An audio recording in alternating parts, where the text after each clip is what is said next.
Queridos, graça e paz. Esse vídeo é especialmente para o pessoal, né, e aos irmãos aí que são da CCB.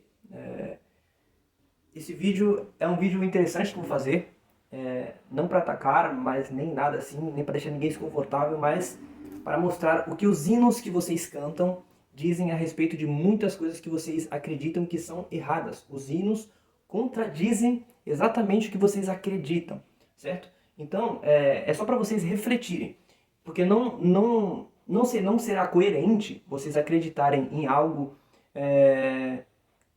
que vocês escutam em pregações, vocês falam, vocês estimulam entre si, mas que quando vocês vão cantar, que a maior parte da liturgia de vocês são os cânticos, né? São mais de 6, 7 hinos, né? Tem um hino de silêncio, né? Tem um hino, fora os hinos, né, de meia hora, hino de silêncio, tem 3 hinos, depois mais um hino, depois mais outro hino, depois mais outro hino, depois hino de encerramento, depois hino depois o hino pro pessoal ir embora. Hino de despedida, né? Só falo. Enfim, então, vale a pena ressaltar alguns hinos aqui, são poucos. De 480 tem muitos hinos aqui que contradizem exatamente o que vocês acreditam, certo? Então eu vou trazer aqui um pouco sobre esses hinos, ok? Então vejamos, meus queridos. Aqui eu vou falar um pouco sobre a importância da palavra dentro do inário de vocês. Eu tô com a Bíblia aqui que eu comprei ano passado, né, na CCB, pouco tempo antes de eu sair. Essa Bíblia já vem com inário. E aqui é bem interessante porque, como a Bíblia traz aquele sentido de um livro, então você vai com a mente mais voltada para a leitura, né, para exame e tal. E aqui é muito bom que o inário está aqui junto também, junto da Bíblia, inclusive, e tem até dicionário aqui, muito interessante. O hino 9.4 fala que o que sustenta a nossa vida é a palavra do Senhor. Olha só, estrofe número 1, a primeira estrofe do hino 9.4. Quem sustenta a nossa vida é a palavra do Senhor. Só que, olha, vejamos bem. Quando vocês cantam isto, quem sustenta a nossa vida é a palavra do Senhor, vocês pensam o seguinte. Vocês pensam que a palavra do Senhor é exatamente aquilo que vai sair da tribuna. É aquilo que vai sair da mente daquela pessoa que está lá na frente, que vocês denominam como cooperador, ancião, enfim. Aquele que está lá na frente, que vocês dizem que estão cheios do Espírito Santo, que eles têm a revelação, que eles são santos de Deus, que eles estão o tempo inteiro lá diante de Deus, eles são cheios e são intocáveis porque eles são santos e dão até uma santidade que parece que eles são mais santos até do que o apóstolo Paulo, do que Isaías, do que Moisés, que recebeu as tábuas da lei. Cara, não chega nem perto, mas enfim. O hino 9.3 fala dessa palavra. E o que é essa palavra? O que é a palavra do Senhor? A gente tem que voltar lá para Gênesis. A gente vê o que é a importância, o que é a palavra do Senhor. A palavra do Senhor, ela tem o poder de criar, de dar, de trazer a existência, de gerar. A palavra do Senhor, se você ler o capítulo 1, você vai ver o poder da palavra do Senhor, o poder da palavra de Deus. Lembrando que na criação a Trindade já estava presente ali, né? O Pai, o Filho e o Espírito Santo, numa pessoa só, né? Que os três são Deus unos, eles são triuno, ou seja, nosso Deus é triuno, ele é um Deus, mas os três coexistem, subsistem num só. Então eles é um só Deus. A Bíblia toda fala que nós temos um só Deus, os três são um, certo? Então, não tem como a gente pegar, ler Gênesis 1 sem perceber ali a Trindade, até porque Deus fala ali, façamos no plural, ou seja, ele está falando sozinho? Acho que não, se ele fala façamos, ele está acompanhado de outros que também têm o poder de criação, e entendemos que é a Trindade. Ok, então, dito isto, em Gênesis 1 Deus fala haja, o poder da palavra de Deus, haja, é um poder criador, e a gente vai lá para Salmos, e Salmos 51, se eu não me engano, Salmos 51, deixa eu ver se é isso mesmo, vamos conferir aqui ao vivo, hoje aqui vai ser ao vivo. Não vou ficar pausando aqui, cortando não. Vamos aqui, Salmo 51. Deixa eu ver aqui. Cadê? Ó. Cadê? Acho que é Salmo... Deixa eu ver, eu me perdi aqui agora. Que o salmista fala... aqui ó, o que o salmista fala no versículo 10 do Salmo 51. Ele, depois de reconhecer o seu pecado, né, a odiosidade, né, a horroridade, né, aquela, como que eu posso dizer, uma palavra mais obscura, digamos assim, a obscuridade do pecado, Davi reconhece esse pecado que ele caiu e quão mal ele foi, quão perverso e depravado ele foi para cair naqueles pecados. E olha a oração dele para Deus, olha o que ele escreve a Deus em oração. Cria em mim, ó Deus, um coração puro e renova em mim um espírito reto.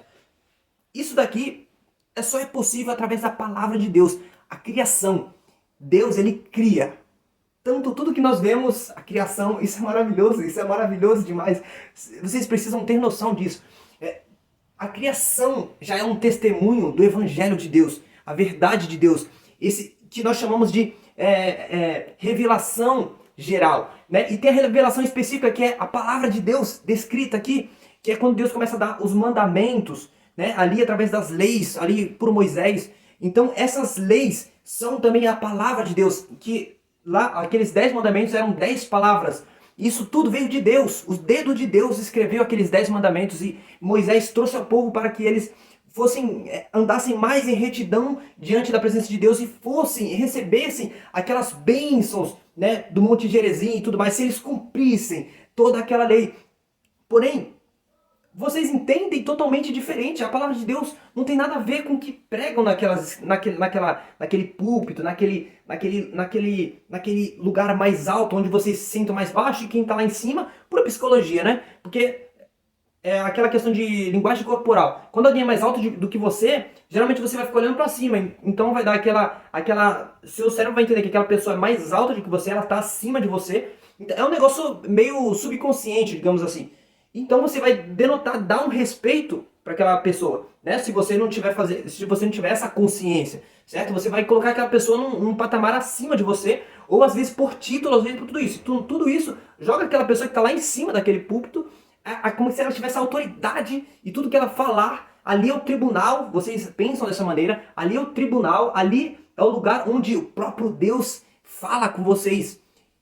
E não é assim. A palavra do Senhor que cria, que deu criação a tudo que você vê, inclusive a si mesmo. Você foi gerado no ventre da sua mãe. Desde antes de você ser gerado no ventre da sua mãe, Deus já sabia que você viria à existência. E isso foi porque a palavra do Senhor te gerou. A palavra do Senhor te gerou. Entende? A palavra do Senhor te gerou. Não foi porque você quis vir à existência. O próprio Senhor questiona Jó. Falei, onde você estava quando eu criei a terra? Onde você estava? Quando eu criei todas as coisas, os firmamentos, fiz as divisões dos mares. Onde você estava? Entendeu? Então o próprio Deus é que determina quando cada coisa vem à existência. Então se você nasceu em 1996, em 1997, em 1990, em 1984, foi porque Deus determinou que você nascesse naquela data específica.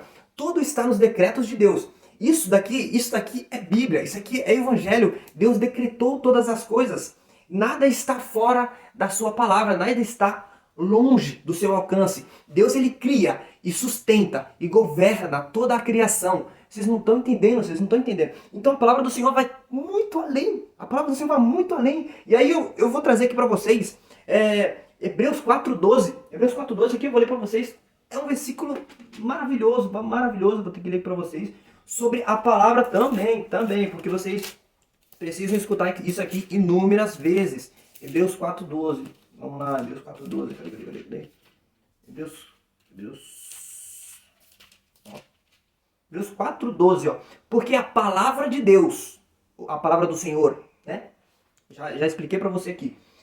A palavra de Deus é viva e eficaz, e mais cortante do que qualquer espada de 2 gumes, e penetra até ao ponto de dividir alma e espírito, juntas e medulas, e é apta para discernir os pensamentos e propósitos do coração. A palavra de Deus, ela entra no seu coração de uma maneira, e essa é a verdadeira profecia, é a pregação das Escrituras, porque é essas Escrituras sagradas, que é mais cortante do que a espada de 2 gumes, que vara a divisão da alma e do espírito, juntas e medulas, ela discerne os pensamentos do coração, os seus propósitos. Ou seja, se o seu coração é pecaminoso, a palavra de Deus vai entrar lá, vai iluminar aquele lugar ali, e você vai começar a ver quão horrível é o seu coração, quão horrível é o seu estado, e você vai reconhecer isso e vai cair prostrado diante de Deus. Isso a gente vê aqui Paulo falando aqui aos Coríntios, em 1 Coríntios capítulo 14, no versículo 24, olha só, 1 Coríntios 14, 24, quando ele está falando sobre o dom de profecia. Porém, se todos profetizarem e entrar algum incrédulo ou indouto, é ele por todos convencido e por todos julgado, porque a profecia está julgando eles, e está julgando esse incrédulo, esse indouto, aquele que não tem conhecimento da palavra, que ele nunca escutou a profecia de Deus, a revelação de Deus, que é através das Escrituras.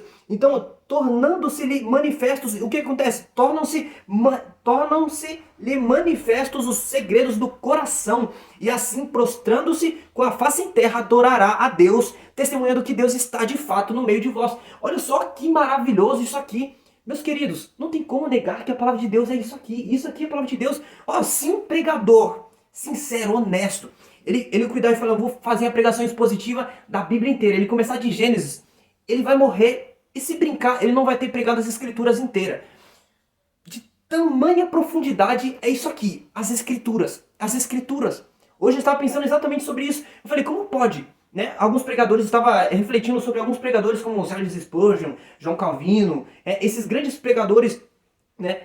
Eles pregavam, Jonathan Edwards, todos esses grandes pregadores aí, reformadores, eles pregavam inumeráveis sermões baseados nas Escrituras. E eles morreram e até hoje ainda continua, pregações e mais pregações. E tinha mais coisas ainda para que eles pregassem ainda. As Escrituras, isso aqui é um mistério que vai além da nossa compreensão. Então, cada vez que a gente for pregando, expondo as Escrituras, isso vai falar de maneiras diferentes a cada coração. E assim a verdade de Deus vai fincar dentro de cada coração e todos serão convencidos do seu pecado, da sua maledicência, das suas perversidades, dos seus maus pensamentos, das suas más ações, dos seus maus comportamentos.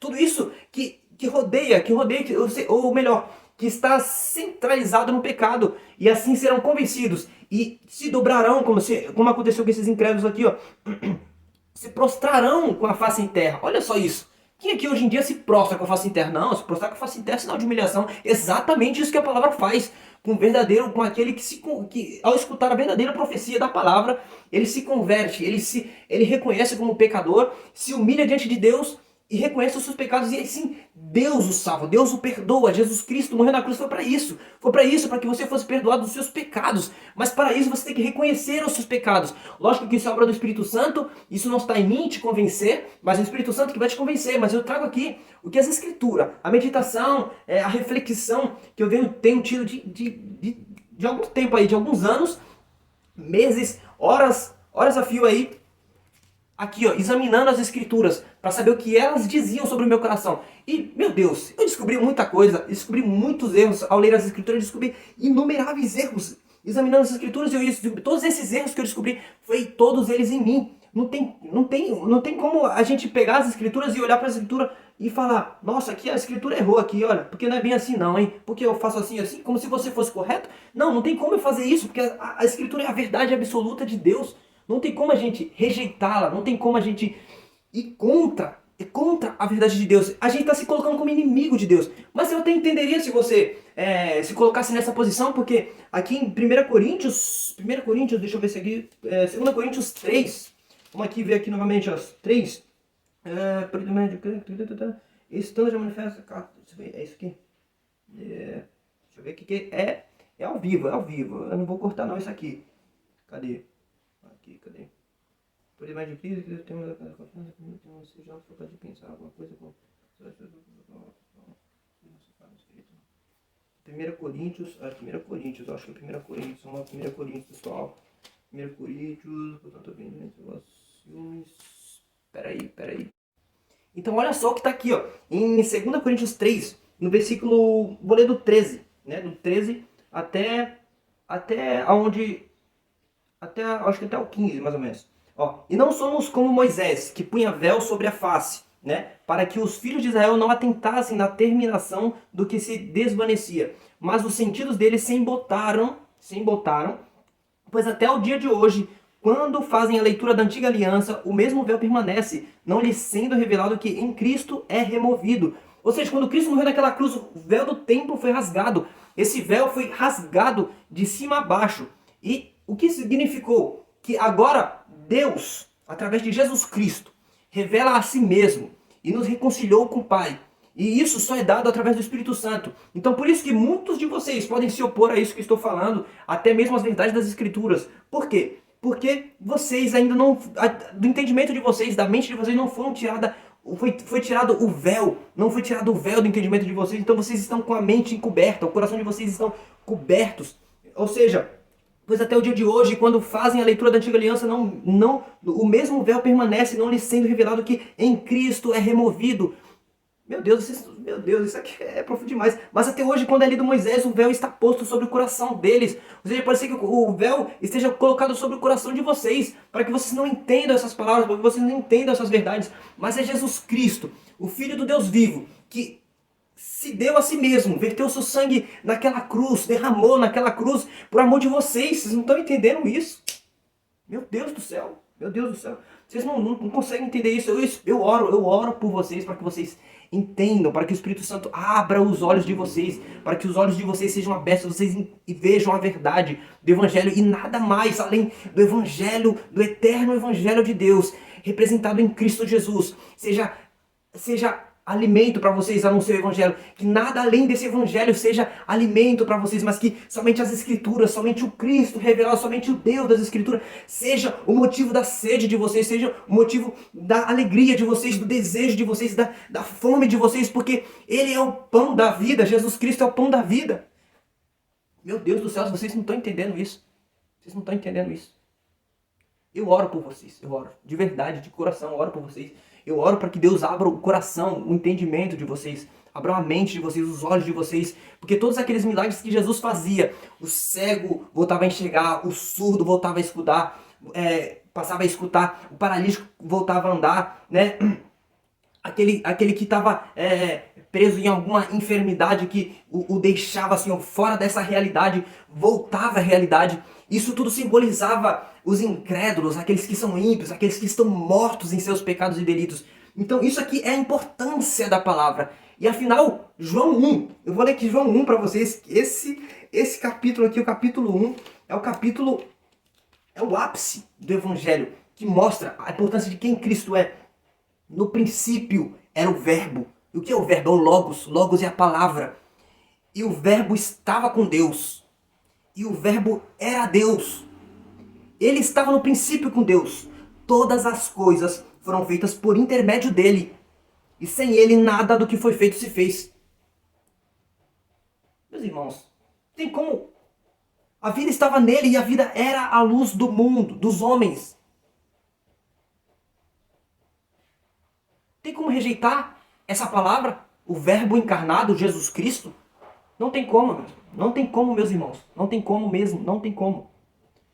Então eu apelo a vocês. Aceitem essa palavra. Aceitem esse evangelho. É esse evangelho que vai curar vocês, que vai abrir os olhos de vocês. Que o Espírito Santo abra os olhos de vocês, abra os ouvidos de vocês. Vocês estão surdos, vocês estão cegos. Vocês estão nus, vocês estão com entendimento entenebrecido. Entende? E é realmente como esse vídeo aqui fala. Como esse hino aqui fala. Olha a letra, eu vou continuar aqui. Você já sabe que é a palavra do Senhor, certo? Está nas Escrituras. É o Cristo encarnado. É o Verbo encarnado Cristo. É o Cristo, o eterno Filho de Deus, que pode passar a ser o seu Senhor, a partir de quando você crer em Jesus Cristo, entregar sua vida a Ele, e nada além dele vai te saciar. Nada além dele. Agora, olha aqui o que está escrito no restante desse hino. Passa a meditar nas letras dos hinos quando você cantar, né? Na liturgia, lá onde você está. Quem sustenta a nossa vida é a palavra do Senhor, que anima, edifica e nos traz consolação. O que nos traz consolação? A não ser a verdade de Deus. Quando a verdade vem, ela nos confronta, ela nos limpa, ela nos purifica, ela nos edifica, ela nos anima. Por quê? Porque ela nos coloca mais próximo do Deus vivo, que ela nos coloca mais próximo do nosso Criador. E quando a gente está mais próximo do nosso Criador, a nossa força é maior, porque a nossa força não é nossa, a força é de Deus, é o próprio Deus em nós. Então, essa palavra, ela nos anima, ela nos edifica, ela nos traz consolação. O que é mais consolador do que saber que, Cristo morreu na cruz pelos meus pecados? O que mais pode me consolar a não ser isso? Eu estava perdido. Como diz o hino que vocês cantam, éramos mortos nas obras más. Eu diria, éramos mortos nos nossos delitos e pecados. Leia Efésios 2, do 1 ao 10. E Cristo teve misericórdia. Deus, em sua infinita e grande misericórdia, nos deu vida, estando nós mortos. Mortos. A gente não tinha capacidade alguma de escolher a Deus, de buscar a Deus, conforme está escrito lá em Romanos 3. Todos estavam mortos, vivendo nos seus pecados, seguindo os seus próprios desejos do coração pecaminoso, dos seus pensamentos, dos seus raciocínios indesculpáveis, perversos, pecaminosos. Mas aprove Deus revelar o seu Cristo, revelar-se em seu Filho, em forma humana, como nós, seres humanos, mas sendo Deus e sem pecado, morreu por nós. Sem ter pecado, morreu por nós, para que você com pecado fosse perdoado. Perdoado. Porque Ele é o teu advogado. Então creia em Jesus Cristo. Se você não crê em Jesus Cristo, seus pecados nunca serão perdoados, porque o Cristo, que é o advogado, Ele nunca vai te defender. Se você não crer nele, não entregar os seus pecados aos pés da cruz. Entende? Então é isso. Olha só, continuando aqui a letra, eu vou ler só a primeira estrofe. E que une a alma humilde ao amor do Redentor. Quando a gente entende que a gente tem um Redentor, alguém que está acima de nós, a gente começa a destruir o nosso ego, a gente começa a destruir todas as nossas prepotências, os nossos orgulhos, as nossas vaidades, a gente começa a se submeter a Deus. Isso a palavra de Deus chama de humilhar-se diante, embaixo da potente mão de Deus. E Ele os exalta. Como que você é exaltado? É em Cristo, apenas em Cristo. E não estou falando de exaltação material, financeira, você vai ser ricão, milionário. Não, isso é espiritual.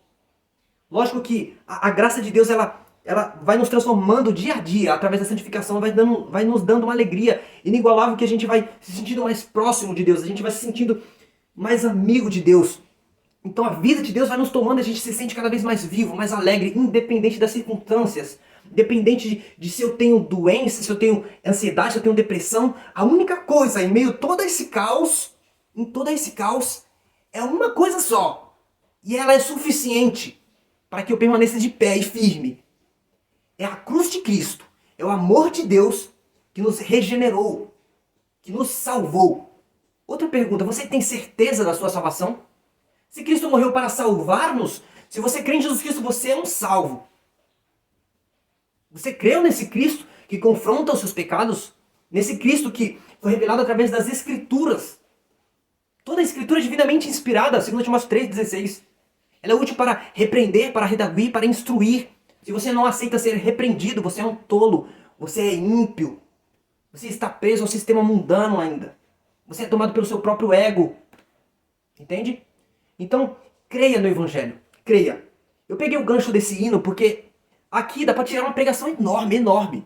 Eu não preciso nem ficar coisando coisa na minha cabeça. Vocês viram aqui que eu vim só com a Bíblia, só com as Escrituras. Não foi coisa na minha cabeça. Aqui é só Evangelho, Eu quero que você escute o Evangelho, tá bom? Então escute, pelo amor de Deus. Você quer da CCB. Eu espero que esse vídeo aqui, eu ainda vou gravar mais vídeos com essa mesma temática, com essa mesma pegada de pegar letras dos hinos que vocês cantam, que vocês não têm consciência do que vocês estão cantando, né? Porque esses hinos vai contra tudo que vocês acreditam, tudo que colocaram na cabeça de vocês, certo? Então eu peço a Deus de coração mesmo, que Deus abra o entendimento de vocês e o coração de vocês sejam abertos, a mente de vocês sejam abertas, vocês creiam no Evangelho e sejam salvos em Jesus Cristo. Amém? Então é isso, meus queridos. Deus abençoe. Não tomem isso, tudo que eu falei, como algo das minhas emoções. Não. Em certos momentos aqui eu me emocionei, mas quando se tratando da obra redentora de Cristo, isso me toca profundamente. Quantas vezes eu já me peguei chorando, lendo a crucificação de Cristo. Meu Deus, isso é maravilhoso demais. Isso foi uma morte atroz. Foi. Mas é ali que eu vejo a vida sendo transferida àquele que crê. Eu criei, você creu? Então creia. Não deixe passar de hoje. Creia no Evangelho. Creia. E digo, Assim que você crer, você vai entender que não foi por seus méritos, não foi porque você é bonzinho, porque você fez boas ações, porque você deu, né, ajudou o irmãozinho ali, ajudou outro irmãozinho, deu um terno pro irmão, deu um instrumento pro outro, ensinou o irmão ali para tocar um hino. Não, não foi por isso que Jesus Cristo te salvou, não. Antes da fundação do mundo, se você crê no Evangelho, Deus já havia predestinado aqueles que seriam seus. E quem creria, Deus já havia predestinado quem iria crer. E para crer precisa de fé. E em Efésios 2:8 fala que a fé é um dom de Deus. É um dom de Deus. Então creia. Quando você crê, você vai entender que, meu Deus, Deus me deu o dom da fé. Isso é maravilhoso. Isso é maravilhoso. Vocês não têm noção disso. Eu espero que vocês fiquem com Deus e que Jesus Cristo seja o centro. A cruz de Cristo seja o centro da vida de vocês. Que assim como Cristo carregou aquela cruz que era para nós carregarmos, você passe a segui-lo, as suas pisadas. Carregue a sua cruz, seja um aluno de Cristo. Seja um seguidor de Cristo, um imitador de Cristo. Ainda que seja difícil sim, mas a santificação que Jesus Cristo, que Deus, o Espírito Santo vai operando em nós, essa santificação vai nos conformando cada vez mais à imagem de Cristo. Não é de uma hora para outra, como alguns julgam e falam, mas eu não vejo obras, você não faz nada de bom aí, você não vejo obras da sua parte e tal, você não é cristão. Eu falei, então tá. Se vocês acham que as minhas obras, eu ficar mostrando as minhas obras aí pro mundo afora, isso vai mostrar que eu sou um salvo, vai mostrar que eu sou um filho de Deus, que eu vou ter que ficar ostentando essas obras? Não. Não é assim. Não é assim que isso funciona. Às vezes você se converte, crê no Evangelho, a verdade lhe é revelada, os olhos abertos, escancarados. E essa verdade começa a confrontar você diariamente. Quanto mais você lê esse livro sagrado, você vai lendo, e essas escrituras sagradas, essas santas revelações aqui, ó. Isso aqui tem revelação. Essas revelações de Deus, essas profecias, vai te confrontando dia a dia, e você vai falando, meu Deus, eu tenho que melhorar nisso e nisso. E é o Espírito Santo trabalhando em você dia a dia, de pouco a pouco. Alguns Deus transforma da noite pro dia, outros é um processo contínuo, até Cristo voltar. A gente não seremos perfeitos como Deus é perfeito, mas estaremos chegando à perfeição. Seremos perfeitos como Cristo é perfeito quando formos glorificados, ressuscitados no último dia. Então se você crê nessa palavra, comente aí, diga um amém, tá bom? Que a paz de Deus e de nosso Senhor Jesus Cristo esteja com todos. Deus abençoe por escutar até aqui, tá bom?